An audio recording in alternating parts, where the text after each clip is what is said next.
Mhm.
Why is it? Oh, why does it need to be on its side? I don't know what I did here.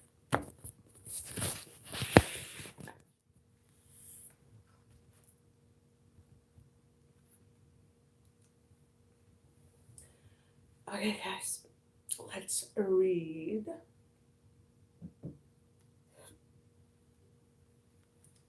Who's ready to read?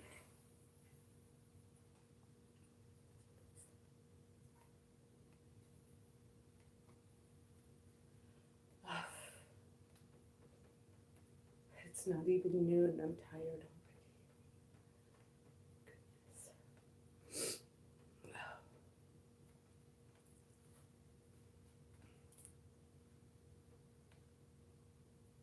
Where's everybody? Come on, come on. Where are you?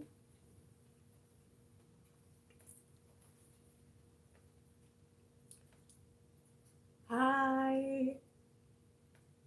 The Hungry ASMR Artist. Ah, very catchy name. I like that. Just trying to figure out what's going on with my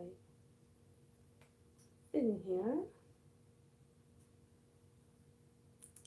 How are you today, Mr. ASMR Artist?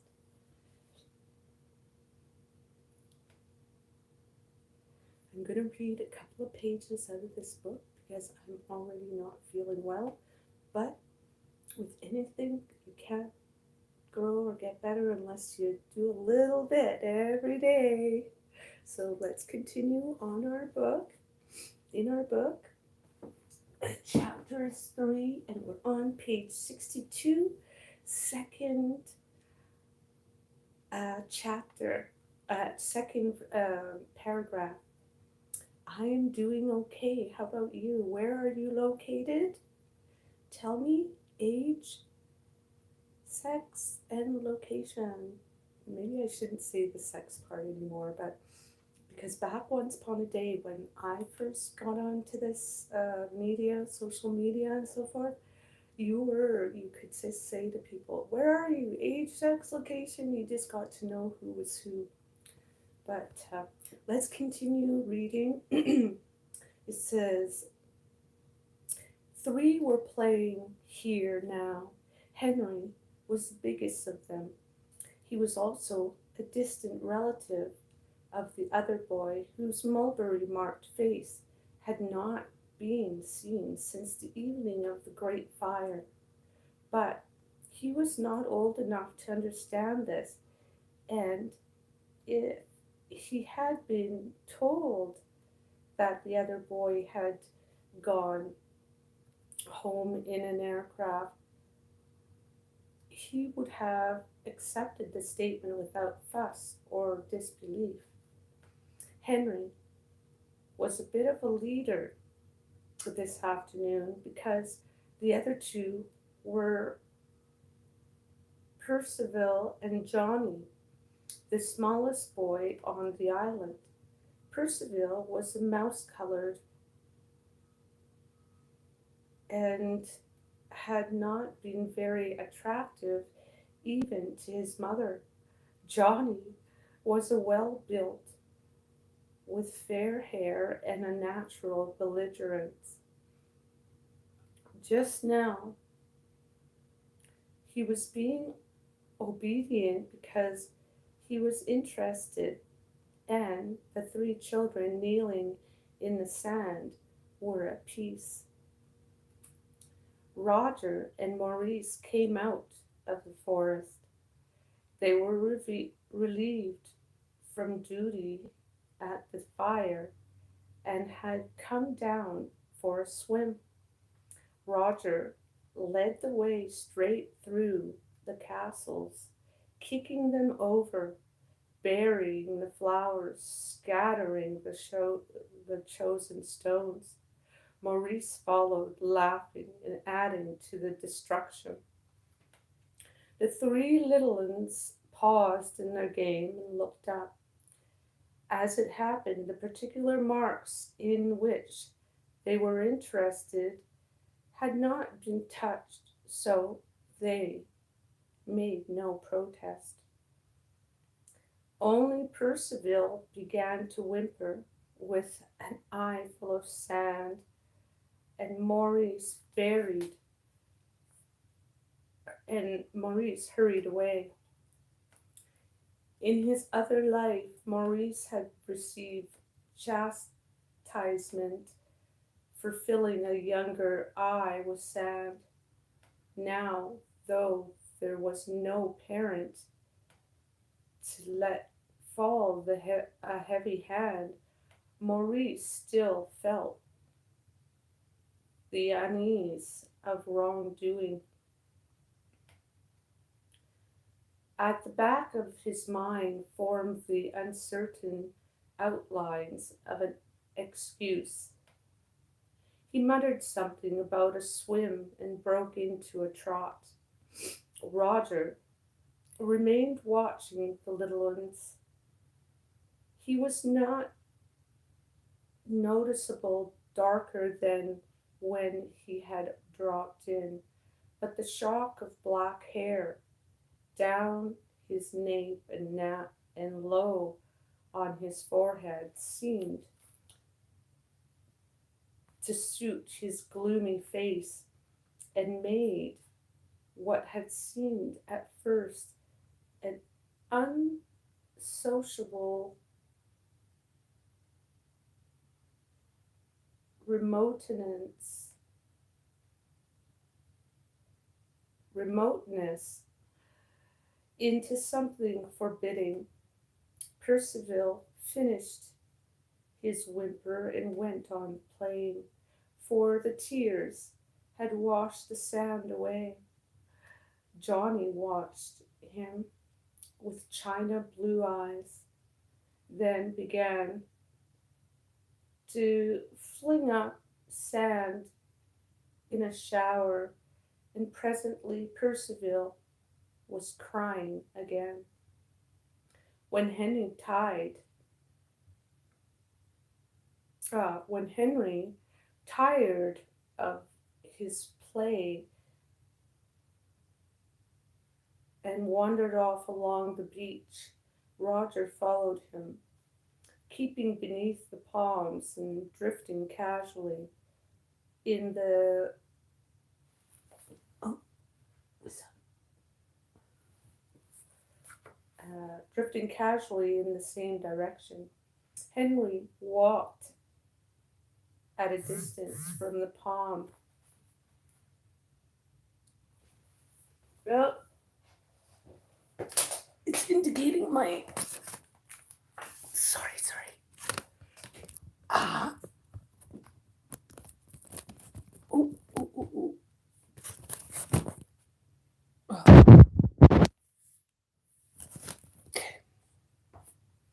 Oh my goodness.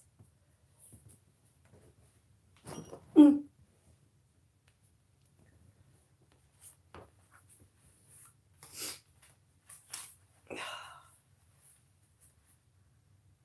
Where was I? Roger remained watching the little ones. He was not noticeably. Oh no. When Henry tried. No. When Henry, tired of his play and wandered off into the beach, Roger followed him, keeping beneath the palm and drifting casually in the same direction. Henry walked at a distance from the palm, and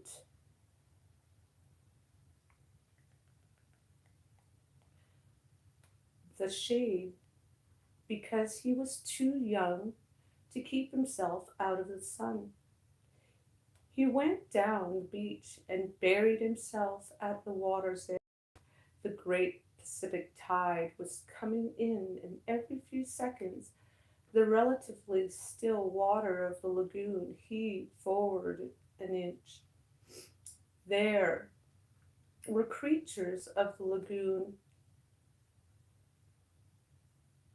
that lived in this last fling of the sea, tiny transparencies that came questing in with the water over the hot, dry sand. With impalpable organs of sense, they examined this new field. Perhaps food had appeared uh, where the last incursion there had been none. Birds, droppings, insects, perhaps. Any of the strewn detritus of landward life, like a myriad of tiny teeth in a saw, the transparencies came scavenging over the beach.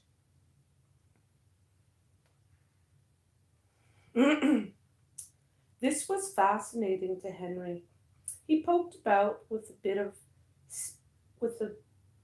of a stick that itself was wave worn and whitened, and a vagrant, and tried to control the motions of the scavengers. He made little runnels that the tide filled and tried to crowd them with creatures. Sorry, again, when I'm not feeling well, I still have to read. Hopefully, you understand it because I didn't understand that lesson. He became absorbed beyond mere happiness, as he felt himself exercising control over living things. He talked to them, urging them, ordering them, driving, driven back by the tide. His footprints became bays in which they were trapped and gave him the illusion of mastery. He squatted on his hams at the water's edge, bowed, with a shock of hair filling over his forehead and past his eyes, and the afternoon sun emptied down invisible arrows. Roger waited too. At first, he had hidden behind a great palm bowl, but Henry's absorption with the transparencies was so obvious that at last he stood out in full view. He looked along the beach.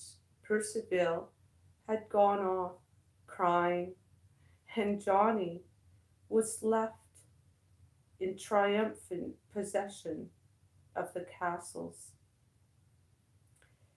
He sat there crooning to himself and throwing sand at an imaginary Percival.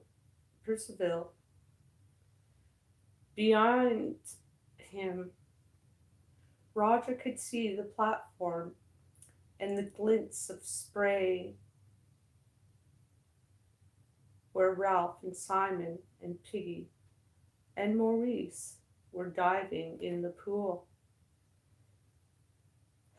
He listened carefully, but could only just hear them. A sudden breeze shook the fringe of palm trees, so that the fronds tossed and flattered.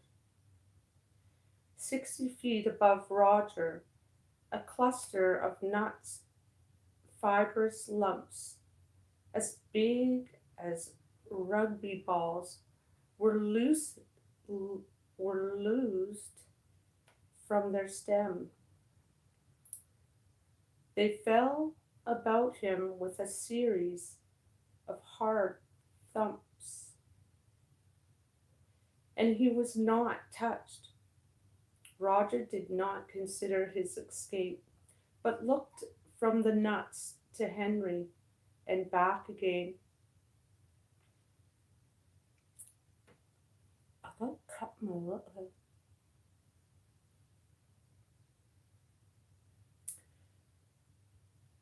The subsoil beneath the palm trees was a raised beach, and the generations of palms had worked loose in this and the stones that had lain on the sands of another shore.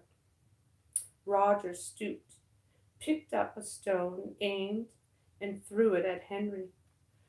Threw it to miss. The stone, that token of prosperous time, bounced 5 yards to Henry's right and fell in the water. Roger gathered a handful of stones and began to throw them. Yet there was a space round Henry, perhaps 6 yards in diameter, into which he dare not throw. Here, invisible yet strong, was the taboo of the old life. Round the squatting child was the protection of parents and school and policemen and the law. Roger's arm was conditioned by a civilization that knew nothing of him and was in ruins. Henry was surprised by the sloping sands in the water. He abandoned the noiseless transparencies and pointed at the center of the spreading ring like a setter. This side and that, the stones fell, and Henry turned obediently, but always too late to see the stones in the air. At last he saw one and laughed, looking for the friend who was teasing him. But Roger had whipped behind the palm bowl again, was leaning against it, breathing quickly, his eyelids fluttering. Then Henry lost interest in stones and wandered off. Roger! Jack was standing under a tree about 10 yards away. When Roger opened his eyes and saw him, a dark shadow crept beneath the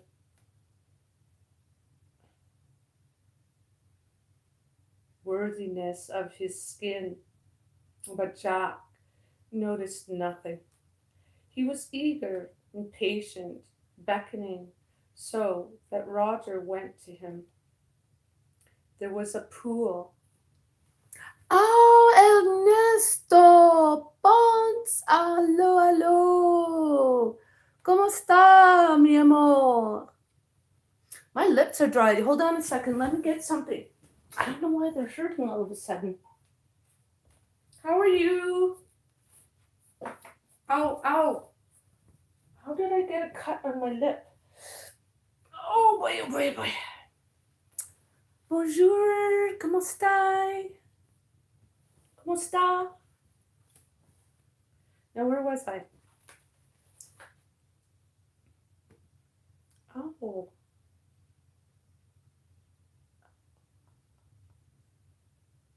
It's like I have a cut on my lip.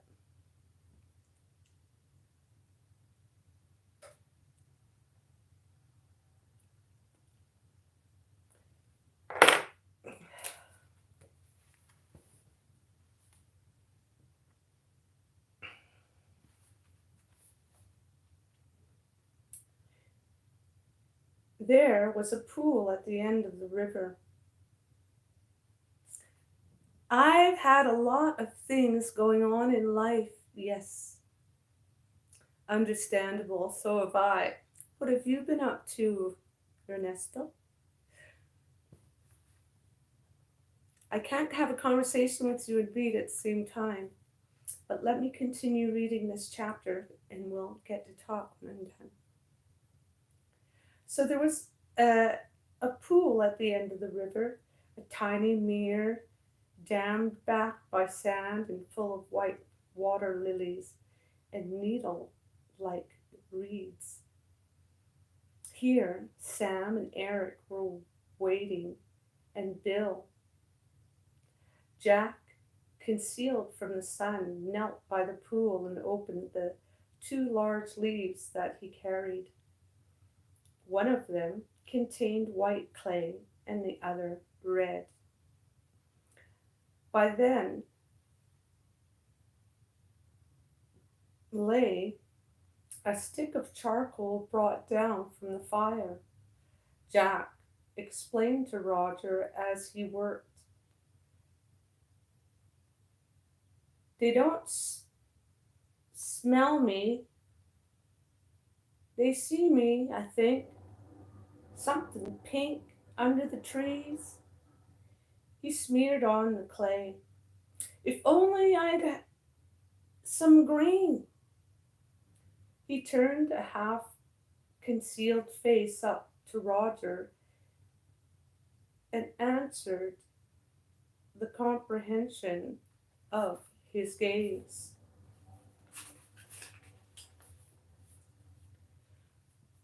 For hunting, like in the war, you know, dazzle, paint, like things trying to look like something else.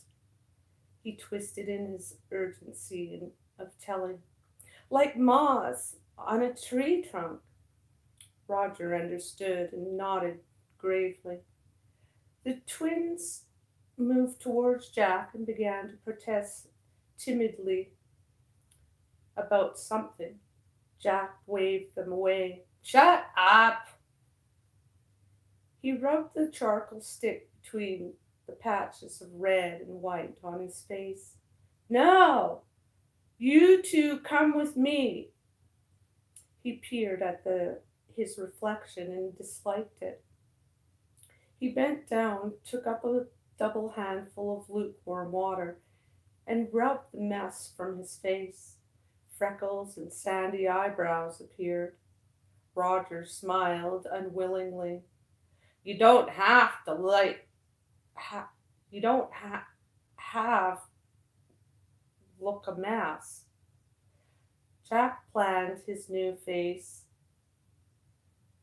He made one cheek and one eye socket white, then rubbed red over the other half in his face and splashed a black bar of charcoal across from right ear to left jaw.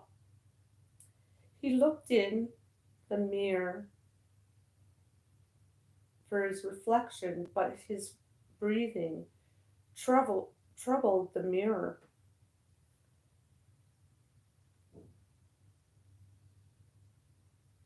Samsrick, get me a coconut, an empty one. He knelt behind a shell of water. A rounded patch of sunlight fell on his face, and a brightness appeared in the depth of the water. He looked in astonishment, no longer at himself, but at an awesome stranger. He split the water and leapt to his feet, laughing excitedly. Beside the mirror, his sinewy body held up a mask that drew their eyes and appealed to them. He began to dance, and his laughter became a bloodthirsty snarling. He capered towards Bill, and the mask was a thing of its own, behind which Jack hid, liberated from shame and self-consciousness. The face of red and white and black swung through the air and jigged towards Bill. Bill started up, laughing. Then, suddenly, he fell silent and blundered away through the bushes. Jack rushed towards the twins. The rest are making a line. Come on. But come on. I'll creep up and stab.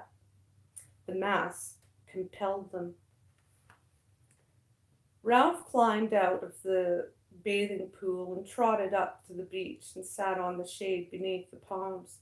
His fair hair was plastered over the eyebrows and he pushed it back. Simon was floating in the water and kicking with his feet.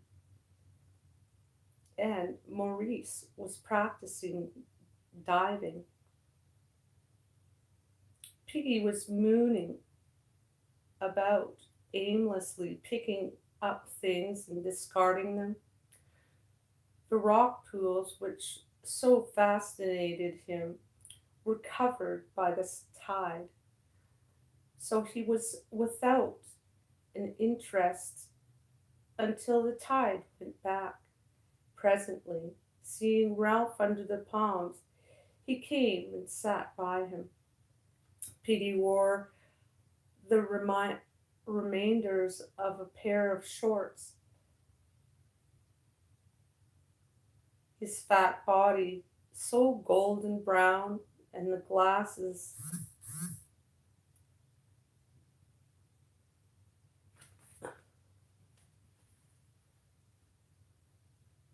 sorry. Uh, his fat body was golden brown, and the glasses still flashed when he looked at anything. He was the only boy on the island whose hair never seemed to grow. The rest were shock headed, but Piggy's hair still lay in wisps over his head, as though baldness were his natural state, and this imperfect covering would soon go, like the velvet on a young stag's antlers. "I've been thinking," he said, "about a clock. We could make a sundial. We could put a stick in the sand, and then the effort to express the mathematical processes involved was too great. He made a few passes instead. And an airplane and a TV set," said Ralph sourly, "and a steam engine." Piggy shook his head. "You have to have a lot of metal things to do that," he said.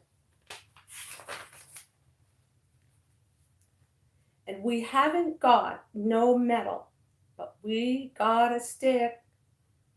Ralph turned and smiled involuntarily. Piggy was a bore. His fat, his aspar, and his matter-of-fact ideas were dull, but there were always a little pleasure in to be got out of pulling his leg, even if one did it by accident. Piggy saw the smile and misinterpreted it in friendliness. There had grown up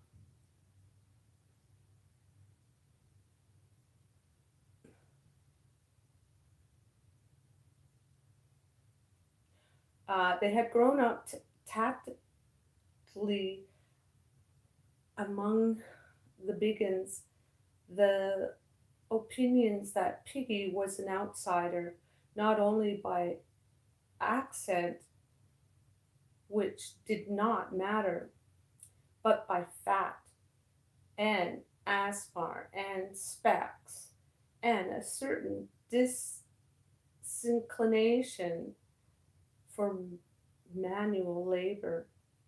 Now, finding that something he had said made Ralph smile, he rejoiced and pressed his advantage. "We got a lot of sticks. We could have a sundial each. Then we should know what the time was. A fat lot of good that should do. You said you wanted things done, so as we could, we rescued." "Oh, shut up!" He leapt to his feet and trotted back to the pool, just as Maurice did a rather poor dive. Ralph was glad of a chance to change the subject. He shouted as Maurice came to the surface. Belly flop! Belly flop! Maurice flashed a smile at Ralph, who slid easily into the water. Of all the boys, he was the most at home there. But today, irked by the mention of rescue, the endless footlings mention of rescue, even the green depth of water and the shattered golden sun held no balm. Instead, the remaining and playing, he swam with steady strokes under Simon and scrawled out the other side of the pool to lie there, sleek and streaming like a seal. Piggy, always clumsy, stood up and came to stand by him, so that Ralph rolled on his stomach and pretended not to see. The mirages had died away, and gloomily he ran his eyes along the taut blue line of the horizon. The next morning he was on his feet and shouting, "Smoke! Smoke!" Simon tried to sit up in the water and got a mouthful. Maurice, who had been standing ready to dive, swayed back on his heels, made a bolt for the platform, then swerved back to the grass under the palms. There, he started to pull on his tattered shoes to be ready for anything. Ralph stood on one hand holding back his hair, the other clenched. Simon was climbing out of the water. Piggy was rubbing his glasses on his short and squinting at the sea. Maurice had got both legs through one leg of his shorts. Of all the boys, only Ralph was still. "I can't see no smoke," said Piggy incredulously. "I can't see no smoke, Ralph. Where is it?" Ralph said nothing. Now both of his hands were clenched over his forehead, so that the fair hair was kept out of his eyes. He was leaning forward, and already the salt was whitening his body. "Ralph, where's the ship?" Simon stood by, looking from Ralph to the horizon. Maurice's trousers gave way with a sigh, and he abandoned them as a wreck, rushed towards the forest, and then came back again. The smoke was a tight little knot on the horizon and was uncoiling slowly. Beneath the smoke was a dot that might be a funnel. Ralph's face was pale as he spoke to himself. "They'll see our smoke." Piggy was looking in the right direction now. "It don't look much." He turned round and peered up at the mountain. Ralph continued to watch the ship ravenously. Color was something back into his face.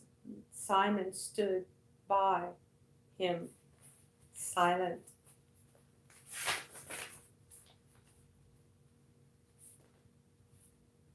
Page 70. I know I can't see very much, said Piggy. But have we got any smoke? Oh, what's that? Ralph moved impatiently, still watching the ship. The smoke on the mountain. The smoke on the mountain! Maurice came running and stared out to sea. Both Simon and Piggy were looking up at the mountain. Piggy screwed up his face, but Simon cried out as though he had hurt himself. Ralph! Ralph! The quality of his speech slewed Ralph on the sand. Oh, hold on.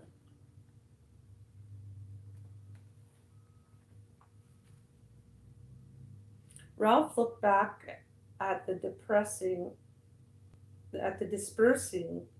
smoke on the horizon, then up at the mountain.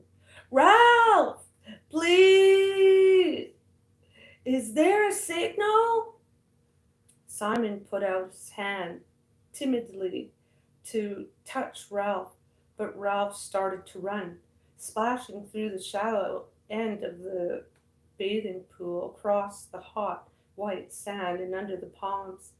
A moment later, he was battling with the complex undergrowth that was already engulfing the scar. Simon ran after him, then Maurice. Piggy shouted, Ralph! Ralph! Please, Ralph! Then he too started to run, stumbling over Maurice's discarded shorts before he was across the terrace. Behind the four boys, the smoke moved gently along the horizon and on the beach. Henry and Johnny were throwing sand at Percival, who was crying quietly again, and all three were in complete ignorance of the excitement. By the time Ralph had reached to the landward end of the scar, he was using precious breath to swear. He did desperate violence to his naked body among the rasping creepers, so that blood was sliding over him. Just where the steep ascent of the mountain began, he stopped. Maurice was only a few yards behind him. Piggy's spats! Shouted Ralph. If the fire's right out, we'll need them. He stopped shouting and swayed on his feet. Piggy was only just visible. Bumbling up from the beach, Ralph looked at the horizon, then up to the mountains. Was it better to fetch Piggy's glasses, or would the ship have gone?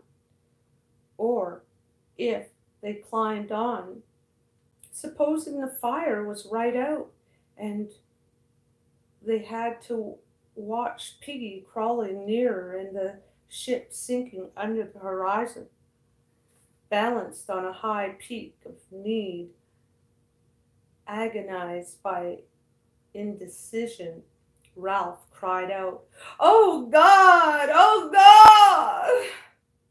Simon, struggling with bushes, caught his breath. His face was twisted. Ralph blundered on, savaging himself as the whiffs of smoke moved on. The fire was dead. They saw that straightaway, saw what they had really known down on the beach when the smoke of home had beckoned. The fire was right out, smokeless and dead. The withers were gone. A pile of used fuel lay ready. Ralph turned to the sea.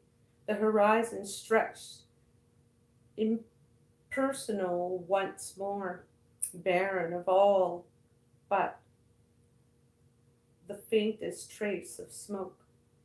Ralph ran, stumbling along the rocks, saved himself on the edge of the pink cliff, and screamed at the ship, "Come back! Come back!"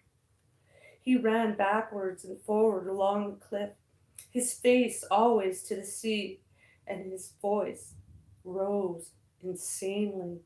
"Come back!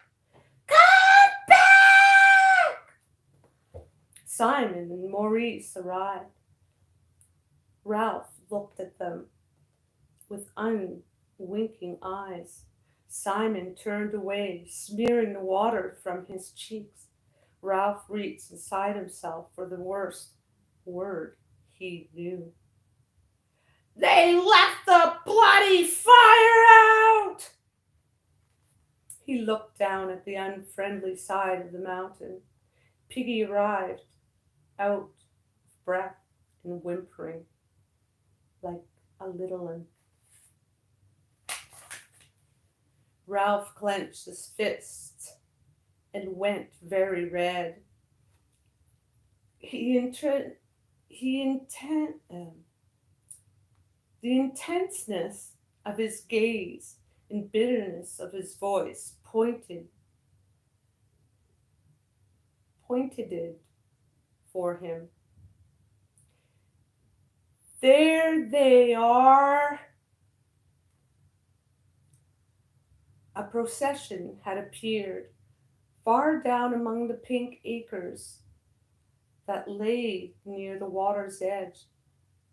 Some of the boys wore black capes, but otherwise they were almost naked.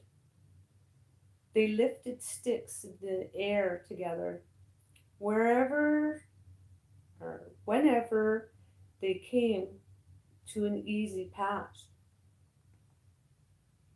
They were chanting something to do with the bundle that the errant twins carried so carefully.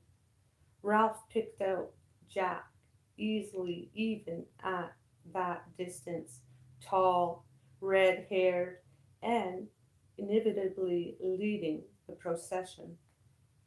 Simon looked now from Ralph to Jack, and he had looked from Ralph to this horizon, and what he saw seemed to make him afraid. Ralph said nothing more, but waited while while the procession came nearer. The chant was audible, but at that distance still wordless. Behind Jack walked the twins, carrying a great stake on their shoulders, the gutted carcass of a pig swung from the stake, swinging heavily as the twins toiled over the uneven ground. The pig's head hung down with gaping neck and seemed to search for something on the ground. At the last, the words of the chant floated up to them across the bowl of blackened wood and ashes. "Kill the pig! Cut her throat! Spill her blood!" Yet as the words became audible, the procession reached the steepest part of the mountain, and in a minute or two the chant had died away. Piggy sniveled, and Simon shushed him quickly as though he had spoken too loudly in church. Jack, his face smeared with clay, seemed to reach the top first and hailed Ralph excitedly with lifted spear. Look! We've killed a pig! We stole up on him! We got in a circle! Voices broke from the hunters. We got in a circle! I don't know why I made that accent, but okay. All of a sudden I came a redneck. So we crept up. The pig squealed. The twins stood with the pig swinging between them, dropping black gouts on the rock. They seemed to share one way wide sorry. The twins stood with the pig swinging between them, dropping black goots on the rock. They seemed to share one wide, ecstatic grin. Jack had too many things to tell Ralph at once. Instead, he danced a step or two, then remembered his dignity and stood still, grinning. He noticed blood on his hands and grimaced distastefully, looked for something on which to clean them, and then wiped them on his shorts and laughed. Ralph spoke. You let the fire out. Jack checked, vaguely irritated by his irrelevance, but too happy to let it worry him. We can light another fire again. You should have been with us, Ralph. We had a smashing time. The twins got knocked over. We hit the pig. We fell on it. Why do I keep doing that accent? I fell on top. I cut the pig's throat, said Jack proudly, and yet twitched as he said it. Can I borrow yours, Ralph, to make a nick in the hilt? The boys chattered and danced. The twins continued to grin. There was lashings of blood, said Jack, laughing and shuddering. You should have seen it. We'll go hunting every day. Ralph spoke again, hoarsely. He had not moved. You let the fire out. This repetition made Jack uneasy. He looked at the twins and then back at Ralph. We had to have them in the hunt, he said, or there wouldn't have been enough for a ring. He flushed, conscious of a fault.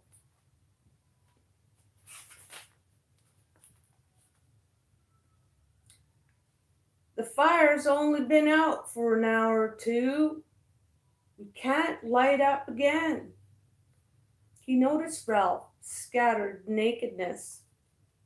He noticed Ralph's scared nakedness and the somber silence of all four of them. He sought charitable in his happiness to include them in the thing that had happened. His mind was crowded with memories of the knowledge that had come to them when they closed in on the struggling pig, knowledge that they had unwitted a living thing, imposed their will upon it, taken away its life like a long, satisfying drink.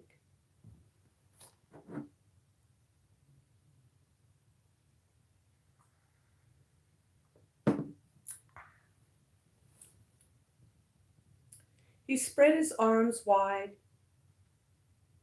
You should have seen the blood. The hunters were more silent now, but at this they buzzed again. Ralph flung back his hair. I just seen a bug.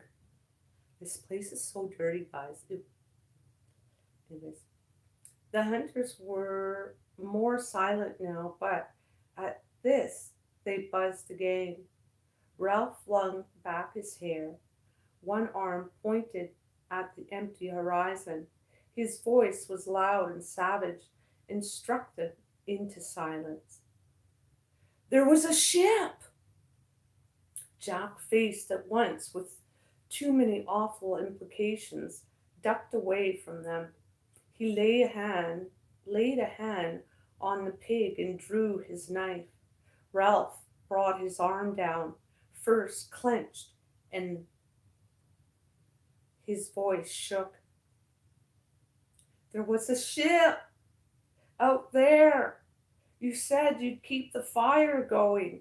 You said, and then you let it out. He took a step towards Jack, who turned and faced him. They might have seen us. We might have gone home. This was too bitter for Piggy, who forgot the timidity in the agony of his loss. He began to cry out, shrilling, You and your blood, Jack, Meridew, and you and your hunting. You might have gone home. We might have gone home. Ralph pushed Piggy on one side. I was chief, and you were going to do what I said. You talk, but you can't even build huts. Then you go off hunting and let out the fire. The second, guys. Hold on.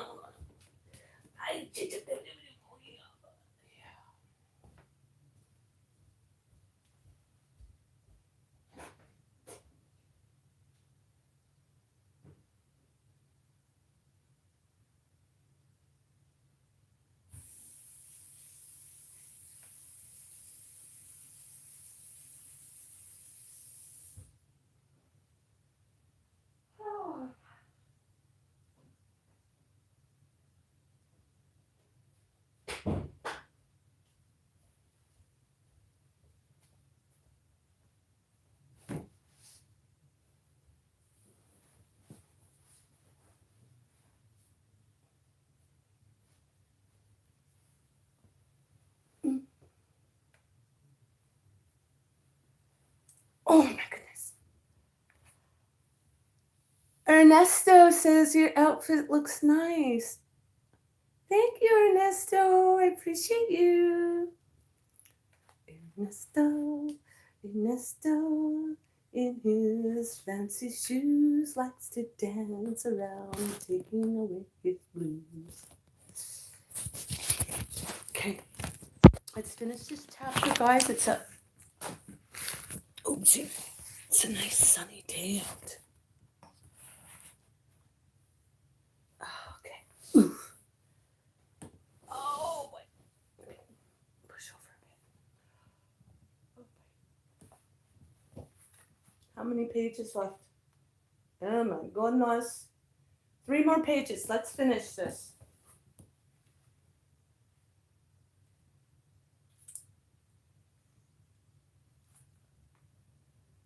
Starting to get a headache.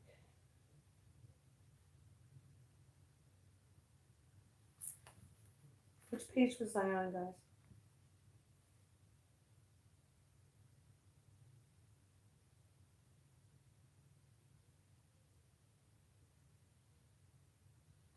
I'm getting tired. I can't read anymore. It's hurting my neck as well.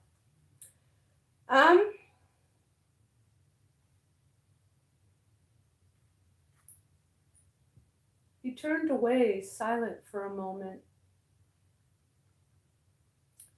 Then his voice came again on a peak of feeling. There was a ship. Once one of the smaller hunters began to wail. The dismal truth was filtering through to everybody. Jack went very red as he hacked and pulled at the pig. The job was too much. We needed everyone. Ralph turned. You could have had everyone when the shelters were finished, but you had to hunt. We needed meat. Jack stood as he said this, and bloody knife in his hand. The two boys faced each other. There was the brilliant world of hunting, tactics, fierce, exhilaration, skill, and there was the world of longing and baffled common sense. Jack transferred his knife to his left hand and smudged blood over his forehead as he pushed down the plastered hair. Piggy began again. You didn't ought to have to let the fire out. You said you'd keep the smoke going. This from Piggy, and the wails of agreement from some of the hunters drove Jack to violence. The bolting look came into his blue eyes. He took a step, and able at last, he hit someone, stuck his fist into Piggy's stomach. Piggy sat down with a grunt. Jack stood over him. His voice was vicious and vicious with humiliation. You would you, fatty? Ralph put a step forward and Jack smacked Piggy's head. Piggy's glasses flew off and tinkled on the rocks. Piggy cried out in terror, My specs! He went, crouching and feeling over the rocks, but Simon, who got there first, found them for him. Passions beat about Simon on the mountaintop with awful wings. Click a like if you want me to continue.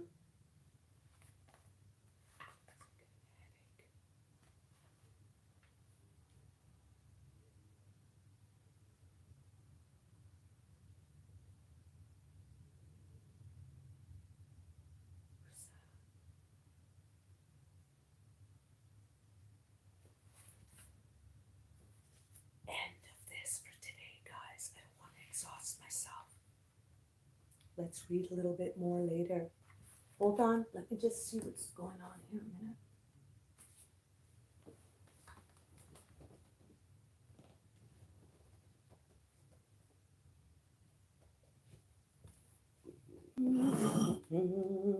Messy, messy.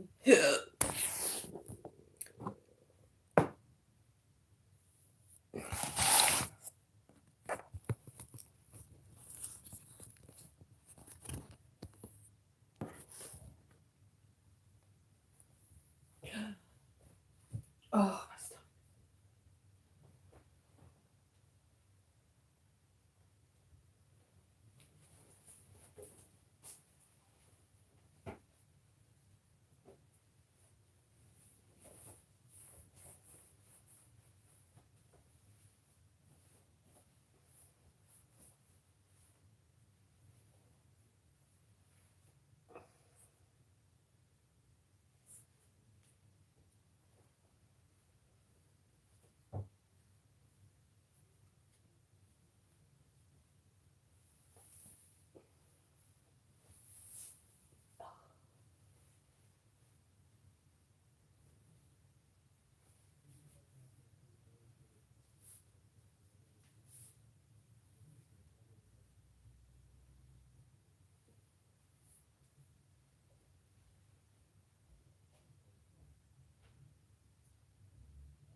Ow, ow.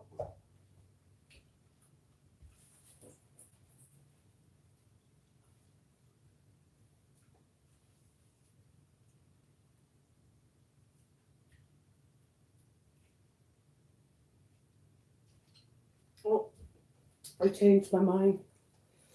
I was gonna be nosy and go see what's going on out there, but I'm gonna stay.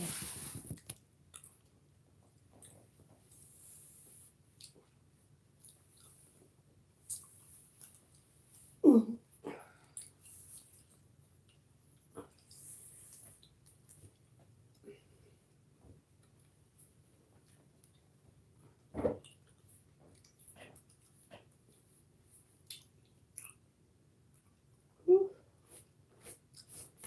It's all that.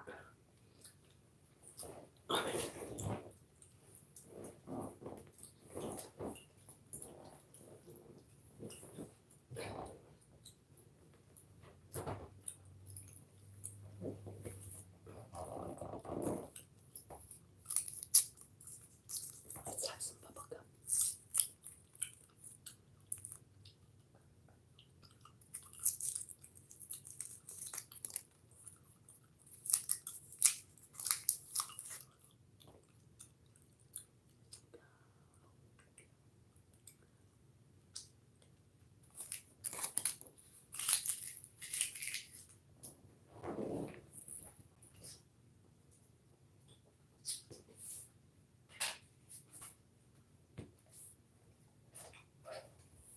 Oh.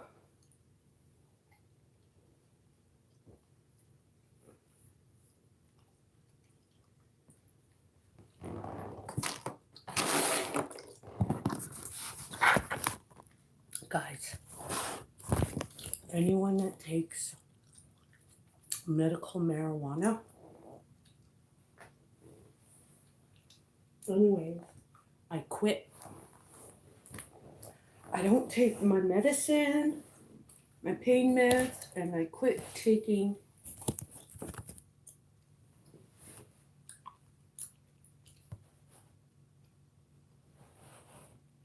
my lighting here.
What music do you like dancing to, Ernesto asks?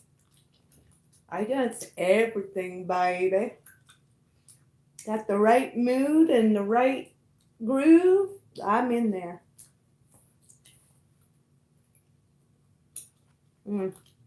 I don't care for punk rock, that's too hard on my head, but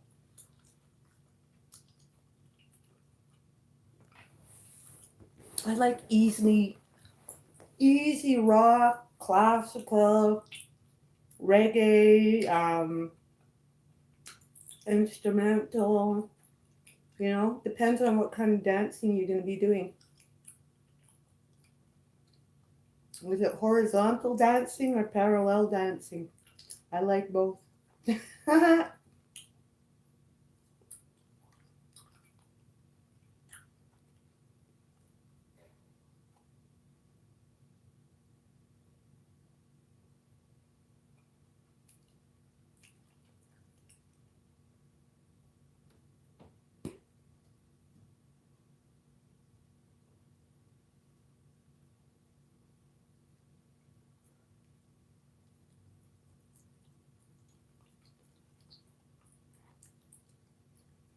How about yourself?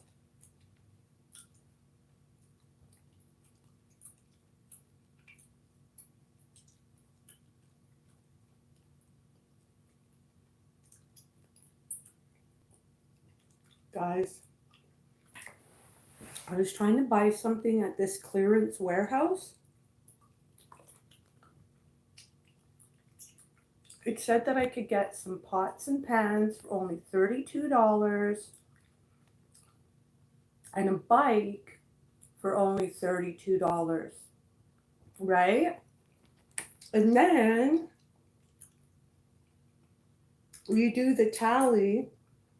So they're saying to me, you left items in your cart.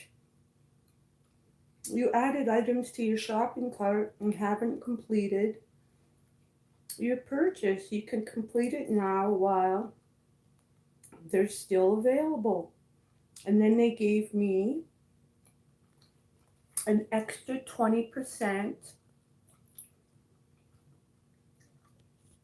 off code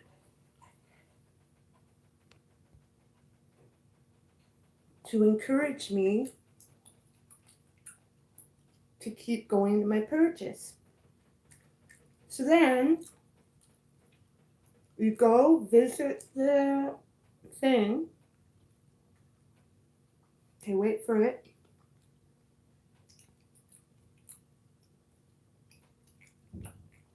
Look how much it's saying. It's saying for those two items at 32 something each, and then a 20% discount. This is the final tally, how much they're saying it costs. Would you continue with the purchase? We're saying that's how much I would owe in the end. Are you freaking kidding me? Got a couple of too many zeros on there, buddy boys. So I went and applied the coupon, added up. I told them, like, since when you go shopping for items, do you give a tip? But whatever. So I figured I'd give them the lowest tip, 5%. Here, go away. So I add the tip, customize the tip. Now it wants my card information. Am I going to give my... No, I'm not giving my card information. It says complete the order. Do you think I want that as a final price?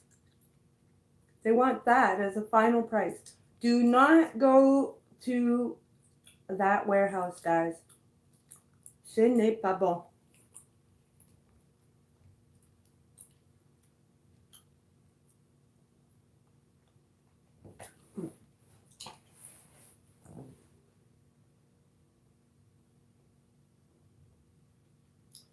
It says the summary is $55. and 22 cents.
Oopsie. Now, what was I?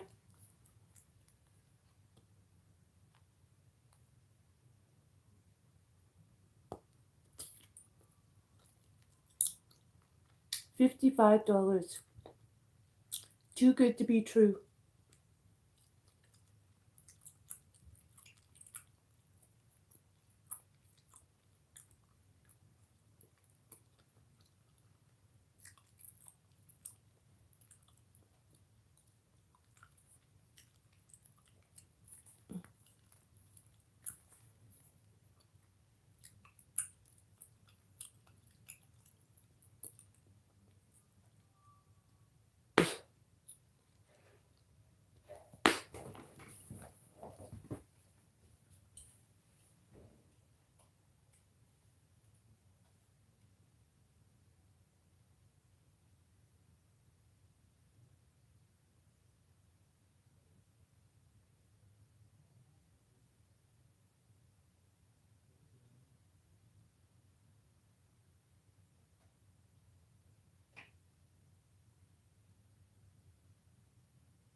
Okay.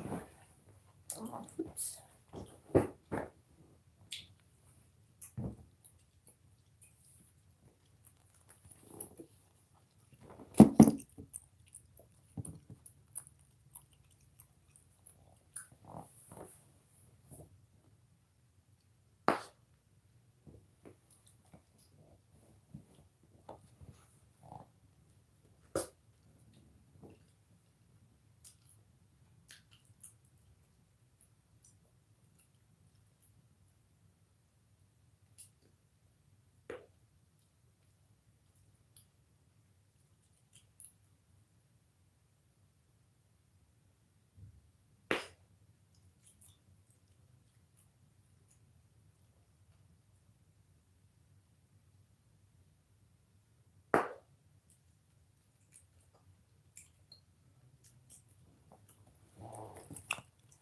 Try this again.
it doesn't seem nice and bright in here.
Goodness. It's busy out today, guys.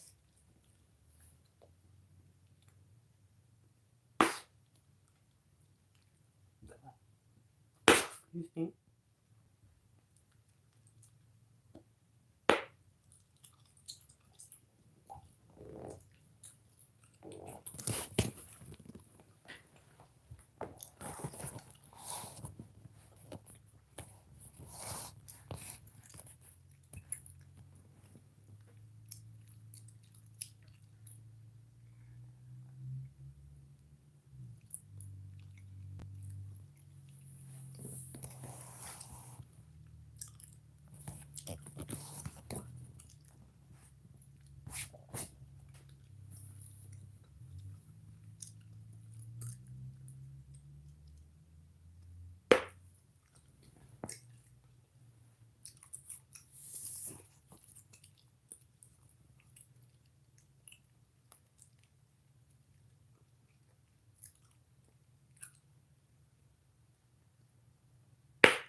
Cute.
Has anybody ever heard of a banana dog?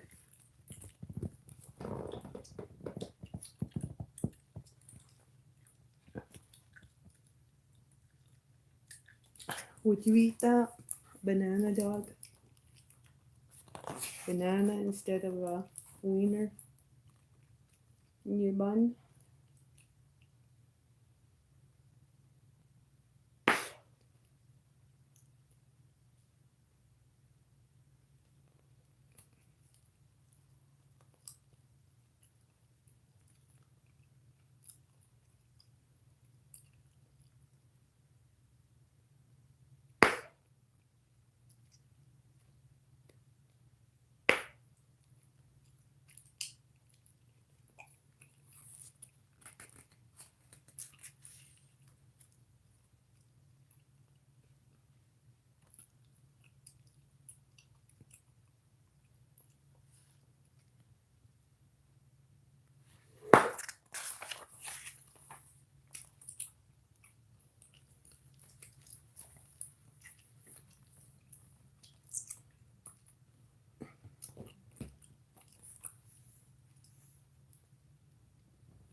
My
back is killing.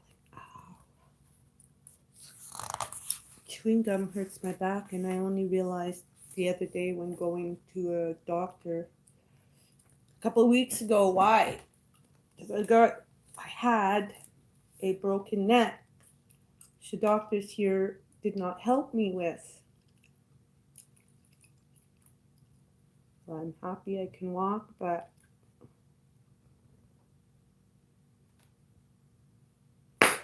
that bone's connected to that bone, and it affects the other parts of the bones. Oh,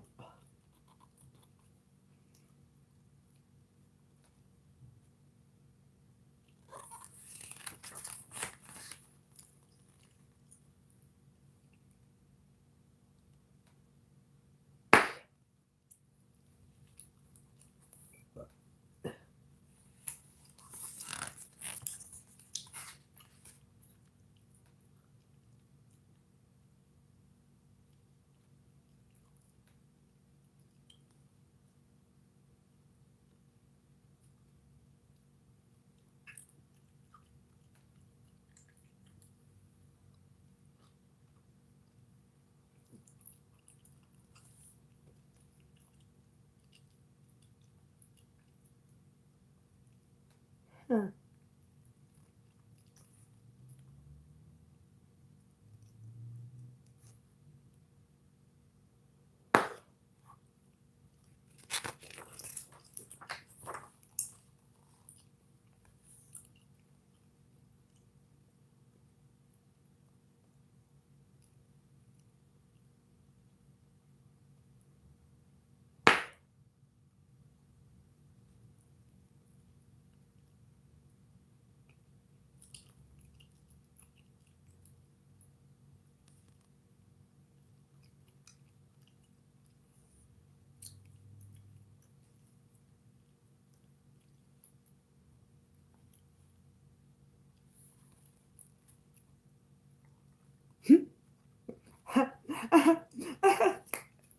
Oh my god, this is so funny.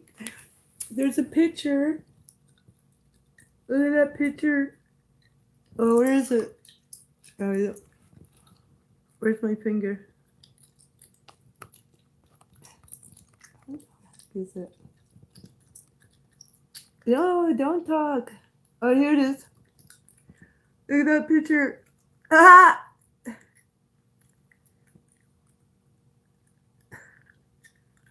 It's saying it's extra virgin olive oil, but it's a picture like it's a nun or something. Extra virgin.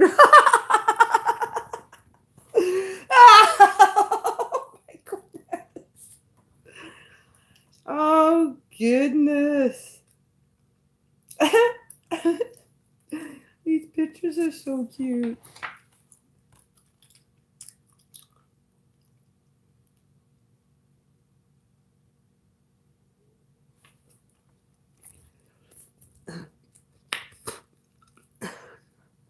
Hey, Happy. Hello, Happy. How are you? Somebody said get a mouse camera. I know. I was trying to buy something the other day. I can't seem to buy anything. Google is messing around with my account. I can't make purchases. I can't get monetized. I can't do this, that, and the other. And then when you complain to them, they say, oh, some guy made a video saying, oh, you guys have to stop saying that we're doing stuff or we're not helping you to get where you're going. Baloney. That's why I don't make many videos anymore. Because they're making money off my stuff and I'm not making a cent. You know how much money I've spent making these videos? Even buying this damn bubble gum. That cost me money and time to go buy it. So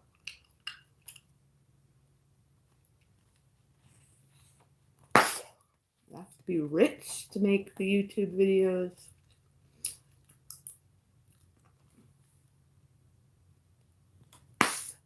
Here.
Oh, that's what it's saying.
I learned something new today, guys. Did you know that when you put your potato in the microwave, all you have to do is put a paper towel around it after? Doesn't look good doing that, does it? But anyway, after puncturing it, maybe it looks okay if I do it this way. After you puncture the potato or whatever, put a wet paper towel around it, and it will help it to cook with the moisture. I never knew that.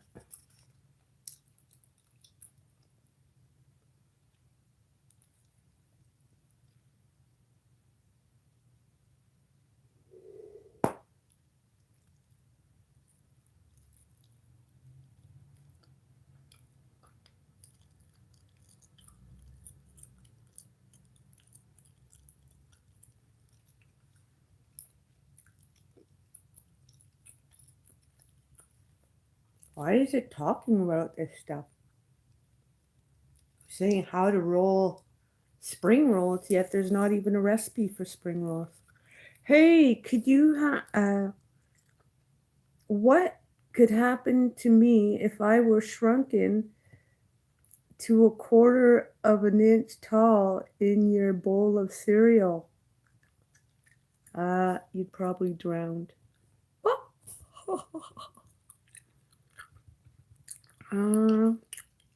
Oh, could we get some mouth camera? What did I get? I was looking at something on the internet to do with that kind of stuff. That's funny though. If I were shrunken down to a quarter of an inch tall in your bowl of cereal, that's all dependent. Does the cereal have any liquids in it?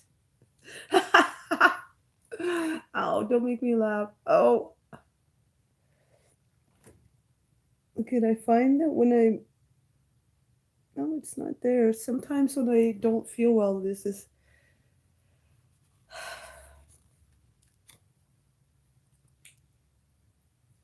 I'm gonna make some samosas. I don't know if I have the spices. It's not giving the correct recipe.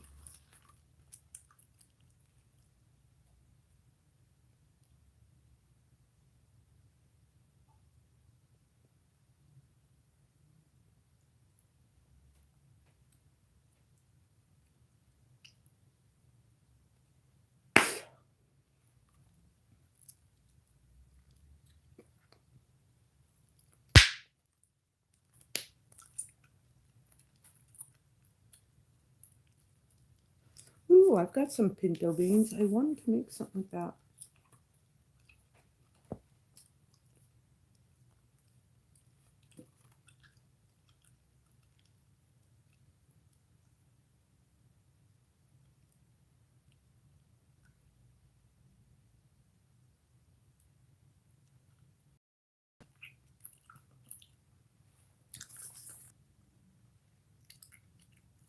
Can you please press?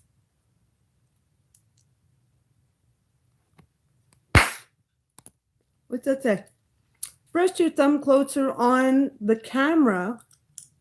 That looks like when you squish me. Huh? Do you need to be squished?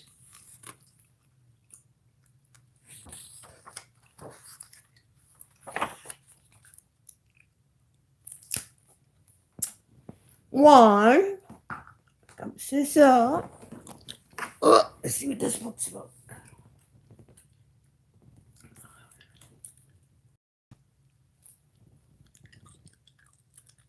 Oh, where is it?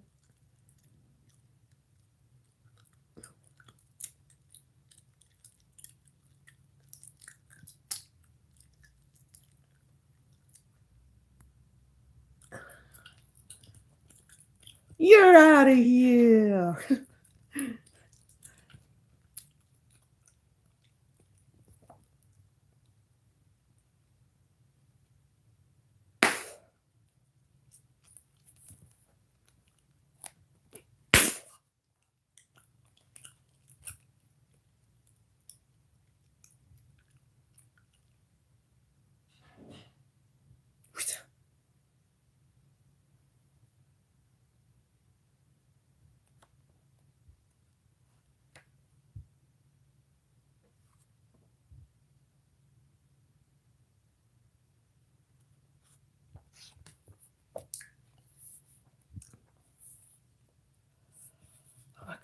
time is it, guys?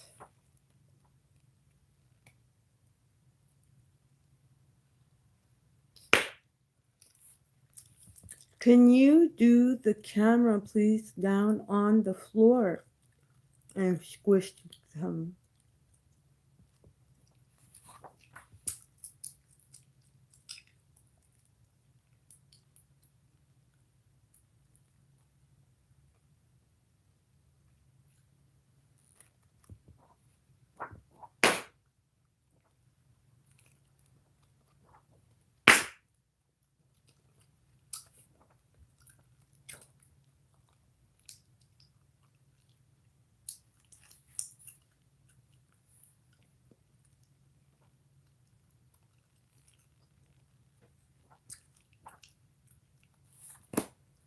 Oh, head.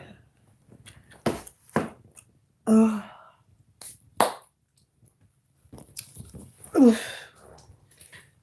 Putting my stuff on the floor, especially over here. Pardon me, my goodness.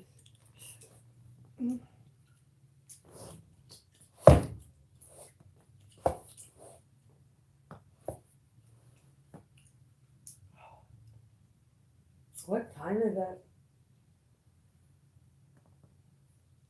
Ow! See? You made me hurt myself. I can only go like this or like this. I can't try and do both at the same time. That fucks my spine up. You went and made it crooked by making me move like that. Oh,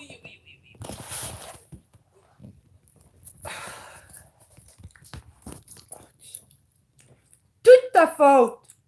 Tiens, tiens, tiens-toi, tiens-toi, tiens-toi. Take 2 fingers.